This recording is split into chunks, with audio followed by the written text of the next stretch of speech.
1 week from today, students in the Savannah-Chatham County Public School System will head back to the classroom. The new year will start with more relaxed COVID-19 guidelines, and as WSAV's Brian Ray tells us, district officials hope it will stay that way.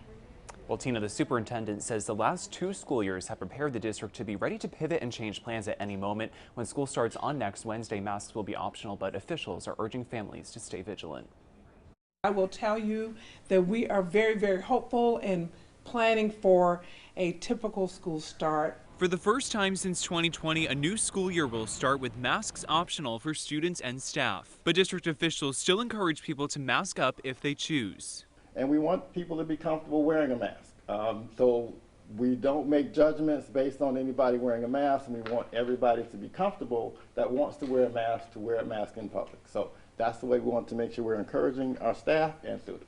The nursing department is fully staffed this year, and they're using a new flow chart to guide parents on how to keep their kids healthy. If students test positive for COVID, they have to isolate for 5 days. And like last year, the district will release weekly case numbers. We recognize that the COVID-19 virus is still out there, and we are encouraging our families to stay vigilant, to make sure that they monitor the health of their students very closely. A point of concern for local doctors is rising COVID cases and the highly contagious BA.5 variant. Dr. Michael Bosick with Memorial's Children's Hospital says fever and respiratory issues are sending kids under 5 to the emergency room. It's also important that people are, maintaining their own personal space and keeping their things to themselves. Hand sanitizer, cleaning hands, washing hands, those are all important safety tips for anything, but especially in a time when we are getting ill and there's a pandemic, we need to keep an eye on those things.